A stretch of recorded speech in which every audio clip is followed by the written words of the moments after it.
நமது இல்லத்திற்கு உங்களை அன்போடு வரவேற்கிறேன். இன்னைக்கு நம்ம சேனலில் பார்க்க போகிறது ஒரு சூப்பரான சுவையான மட்டன் குழம்பு தான் பார்க்க போகிறோம். சிம்பிளாக அதே நேரத்தில் டேஸ்டியாக எப்படி பண்ணுறதுன்னு பார்க்கலாம் வாங்க. ஒரு கிட்டத்தட்ட 1/2 கிலோ ஒரு 450 கிராம் இருக்கும் அந்த மாதிரி நான் மட்டன் எடுத்திருக்கேன். அதுக்கு மீடியம் சைஸில் ஒரு 2 வெங்காயத்தை நல்லா ஸ்லைஸ் பண்ணிக்கிறேன். அதே மாதிரி தான் தக்காளியும் 2 தக்காளி, காரத்துக்கு ஏற்ற மாதிரி பச்சை மிளகாய் ஒரு 4 எடுத்துக்கிறேன். முதல்ல நம்ம கட் பண்ணி வச்சுக்குவோம். மட்டனை நல்லா கழுவிட்டு அதையும் ரெடியாக வச்சுருக்குறோம். இப்போது இந்த ஒரு பிரிஞ்சி இலை கொஞ்சம் எடுத்து வச்சுருக்கிறேன். அதாவது முழு இலையும் போடணுன்னு அவசியம் கிடையாது. இது ரொம்ப இலை அப்படின்னு சொல்லுவாங்க, அந்த மாதிரி உள்ள இலை. இது சில பேர் டவுன் பாண்டா அப்படின்னு சொல்லுவாங்க. இது ஒரு சில இடங்களில் நம்ம ஊர்களில் நல்லாவே கிடைக்கும். ஆனால் ஒரு சில பேருக்கு அதை பற்றி தெரியாது கிடையாது.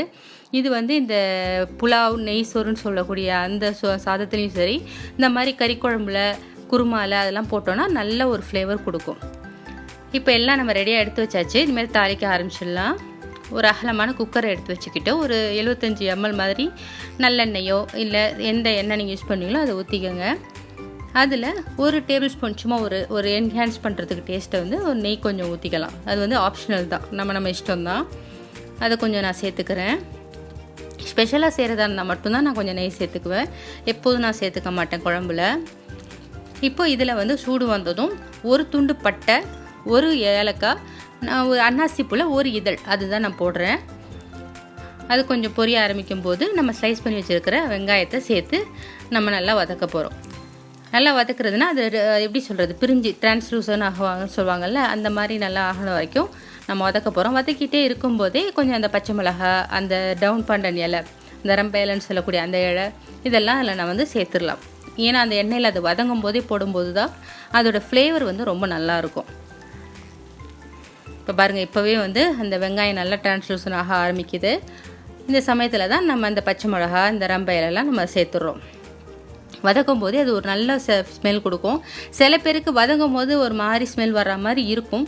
ஆனால் அது அந்த சமைச்சு குக் பண்ணி முடித்து நம்ம அந்த சாப்பாடு சாப்பிடும்போது ஒரு டிஃப்ரெண்ட் அந்த டேஸ்ட்டு கொடுக்கும். இந்த கல்யாணங்களில், விசேஷங்களில், பண்டாரிகள்லாம் பெரிய பெரிய சமையல்காரங்களாம் சமைக்கிறாங்கள்ல, அவங்கெல்லாம் இதை சேர்க்கும்போது அது ஒரு டேஸ்ட்டு நல்ல டேஸ்ட் கொடுக்கறது நம்மளால் வித்தியாசத்தை பார்க்க முடியும் இல்லையா? அந்த மாதிரி தான் இது. இப்போ ஓரளவு வதங்கிடுச்சு. இஞ்சி பூண்டை நம்ம கொடுத்துடலாம். ரொம்ப ப்ரௌனாக வதக்கணும்னு அவசியம் இல்லை, ஏன்னா நான் மட்டன் போட்டு நல்லா வதக்க போகிறோம். அதனால் இது ரொம்ப வெங்காயம் ப்ரௌன் ஆகணும்னு அவசியம் கிடையாது. கொஞ்சம் வதங்க ஆரம்பிக்க போதே நம்ம இஞ்சி பூண்டு பேஸ்ட்டு சேர்த்துடலாம். இப்போ நம்ம 1/2 கிலோ கிட்டத்தட்ட மட்டன் எடுத்துருக்கோம்னு சொல்கிறோம் இல்லையா? மட்டனுக்கு கொஞ்சம் இஞ்சி பூண்டு கூடவே தான் நம்ம போடுவோம். அந்த மாதிரி ஒரு 2-2.5 டேபிள் ஸ்பூன் மாதிரி நான் சேர்த்துக்கிறேன். இந்த வதக்கும் போதே நல்ல ஒரு ஃப்ளேவர் வரும். இந்த பச்சை மிளகாவுடைய அந்த கார ஃப்ளேவர், அந்த ப்ரௌன் பாலோட இலையோட ஃப்ளேவர், இதெல்லாம் இந்த குழம்புக்கு நல்ல ஒரு ருசியை என்ஹான்ஸ் பண்ணி கொடுக்கும். இப்போ பார்த்திங்கன்னா இஞ்சி பூண்டு பேஸ்ட்டு நான் சேர்க்குறேன். இதையும் சேர்த்து நல்லா வாசம் வர வதக்கிக்கங்க. நல்லா 2 டேபிள் ஸ்பூன் அளவு நல்லா நிறையா போட்டிங்கன்னா நல்ல வாசமாக இருக்கும். அடி பிடிக்காதவாறு கொஞ்சம் அடுப்பை மீடியமில் வச்சுட்டு வதக்குங்க. கொஞ்சம் வாசம் வர அளவுக்கு வதக்குனா போதும், ரொம்ப நேரம் வதக்கணும்னு அவசியம் இல்லை. அதுவும் வதக்கிட்டு அதுக்கப்புறம் நம்ம அரிஞ்சு வச்சுருக்கிற தக்காளியை நம்ம சேர்த்துக்கலாம். அது கூடவே கொஞ்சம் நம்ம மல்லித்தலை, கொஞ்சம் புதினா தலை கொஞ்சம் சேர்த்துக்கலாம். கடைசியாகவும் கொஞ்சம் மல்லித்தலை போடுவோம். அதுக்கு முன்னாடி இந்த வதக்கும் போது கொஞ்சம் போட்டால் அதுவும் ஒரு நல்ல ஃப்ளேவரை கொடுக்கும். அதுக்காகத்தான் எப்போதுமே கறி குழம்பு, கோழி குழம்பு எல்லாத்துக்குமே நான் கொஞ்சம் தாளிப்பில் போடுறது என்னோட வழக்கம். ரொம்ப நல்லாயிருக்கும் அந்த ஃப்ளேவர். இதுவுமே பார்த்திங்கன்னா ரொம்ப மசிய நம்ம வதக்கணும்னு அவசியம் கிடையாது. இங்கே உள்ள மட்டன்ஸ் கொஞ்சம் வேகிறதுக்கு லேட் ஆகும். அதனால தான் நான் வதக்கிறதுலையே கொஞ்சம் மட்டனை ரொம்ப நேரம் நான் வச்சுடுவேன். இப்போ தக்காளியும் நம்ம ஓரளவு வதக்கியாச்சு. இதுக்கப்புறம் நம்ம கொஞ்சம் மசாலா தூள்லாம் சேர்த்துடலாம். மஞ்சள் தூள் ஒரு 1/2 டீஸ்பூன், அப்புறம் காரத்துக்கு ஏற்ற மாதிரி மிளகாய்த்தூள், தனி மிளகாய்த்தூள் தான் நான் சேர்த்துக்குவேன். குழம்பு மிளகாய்த்தூள்னு கறி மசாலா தூள் யாரும் வச்சுருந்தீங்கன்னா உங்கள் தேவைக்கேற்ப சேர்த்துக்கோங்க. ஆனால் நான் சேர்க்குறது எல்லாமே தனி மிளகாய்த்தூள், தனி மல்லித்தூள், தனி ஜீரகத்தூள் அப்படி தான் சேர்ப்பேன். இப்போ இது நல்ல காரமான மிளகாய்த்தூள். நம்ம மறுபடியும் நம்ம மிளகுத்தூள் சேர்க்க போகிறோம். பச்சை மிளகா 4 போட்டிருக்கோம். அதனால் நான் ஒரு 1/2 டீஸ்பூன் அளவு தான் மிளகாத்தூளே சேர்த்துருக்கேன். ரொம்ப காரம் எங்கள் வீட்டில் ஆகாதுன்னு. இப்போ அதெல்லாம் சேர்த்து அதோட மட்டனையும் சேர்த்து தயிர் கொஞ்சம் ஒரு 2-2.5 டேபிள் ஸ்பூன் இதோட தயிரையும் சேர்த்து தேவையான அளவு அந்த மட்டனுக்கு ஏற்ற தேவையான அளவு உப்பையும் சேர்த்து நல்ல தாராளமாகவே நம்ம கிளறி விட்டுக்கலாம். ஏன்னா உப்பு அதெல்லாம் பிடிக்கணும். தயிர் மட்டன் குழம்புக்கும் சிக்கன் குழம்புக்கும் சரி நல்லா தயிர் சேர்த்திங்கன்னா அது ஒரு நல்ல ஒரு ஃப்ளேவரை கொடுக்கும், நல்லாயிருக்கும் குழம்பு. நம்ம பெரிய பெரிய விசேஷங்களுக்கு இந்த பண்டாரிகள்லாம் செய்கிற அந்த டேஸ்ட்டு வந்து அதுதான் கொடுக்கும் நமக்கு. அதனால தான் கொடுக்குறது. 2வது மட்டனும் நல்லா சாஃப்டாக வேகிறதுக்கு அந்த தயிர் வந்து நமக்கு ஹெல்ப்பாக இருக்கும். இப்போ இந்த கல்லுப்பு மாதிரி நான் போடுறேன், நல்லா ஒரு 2 டீஸ்பூன் போட்டுடுறேன். போட்டுட்டு தயிரையும் சேர்த்து நல்லா கலந்து விட்டுடுறேன். அதுதான் நல்ல ஒரு வாசமாக இருக்கும்.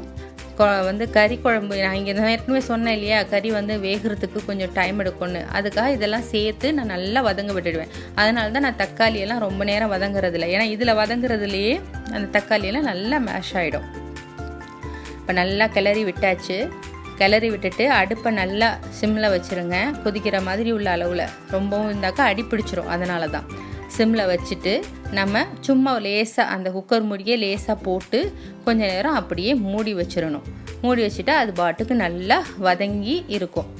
ஒரு 10 நிமிஷம் விட்டுடுறேன். நான் ஊருக்கு மட்டனாக இருந்தால் அவ்வளோ தூரம் கூட தேவையில்லை. நான் வந்து 15-20 நிமிஷம் கூட விட்டுருவேன். இப்போ பார்த்திங்கன்னா 15 நிமிஷத்துக்கு மேலேயே நான் விட்டுட்டேன். இங்கே பாருங்கள் நல்லா வதங்கி அந்த திறந்த சூடில் பார்த்திங்கன்னா உங்களுக்கு நான் கேமராவில் பட்டதே நான் கவனிக்கலை. அது பட்டு ஒரு மாதிரி மங்கலாக தெரியுது.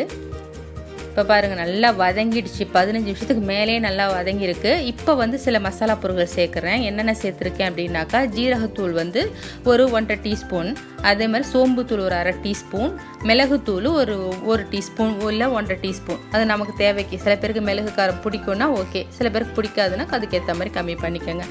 அது மாதிரி போட்டுட்டு அதையும் நல்லா கிளறி விட்டு இது ஒரு 5 மினிட்ஸ் அந்த மசாலாலாம் வதங்குற அளவுக்கு நம்ம ஒரு 5 மினிட்ஸ் அதை மூடி வச்சுக்கலாம்.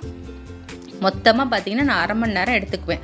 ஊர் மட்டனாக இருந்தால் அவ்வளோ தூரம் தேவையில்லை. ஒரு 10 நிமிஷமோ இல்லை 5 நிமிஷம் கூட நீங்கள் வதக்க விட்டுட்டு அடுத்தடுத்து இந்த ஸ்டேஜுக்கு பண்ணிடலாம். இப்போ அது வதங்கிறதுக்குள்ளாட்டியும் நான் இங்கே என்ன பண்ணுறேன் அப்படின்னாக்கா, ஒரு 1/2 கப் அளவுக்கு தேங்காய், அதோட ஒரு 4-5 முந்திரி சேர்த்து நல்லா பட்டா நைஸாக அரைச்சிக்க போகிறேன்.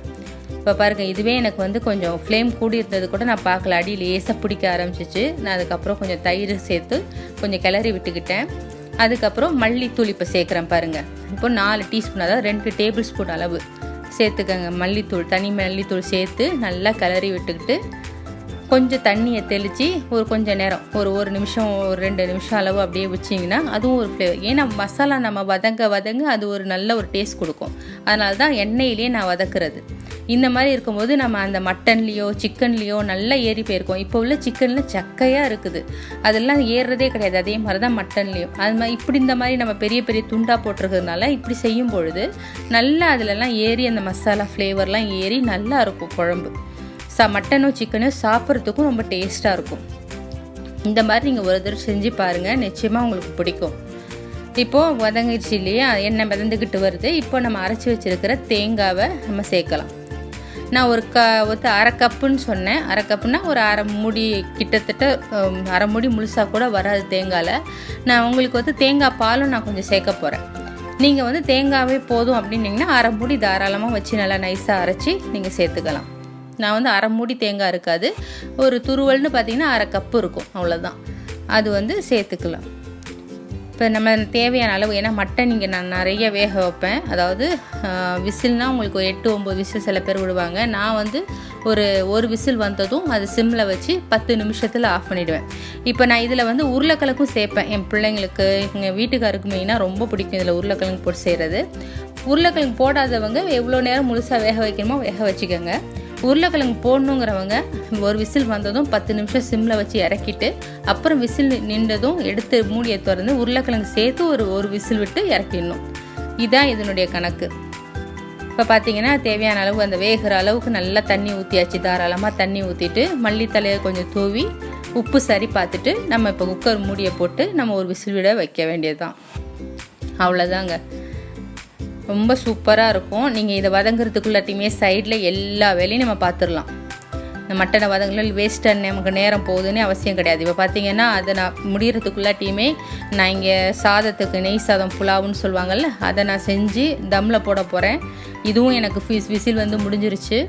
இப்போ விசில் அது இதானதும் ரிலீஸ் ஆனதும் நான் ஓப்பன் பண்ணால் எப்படி இருக்குது பாருங்கள், கதன்னு சும்மா சூப்பராக இருக்குது.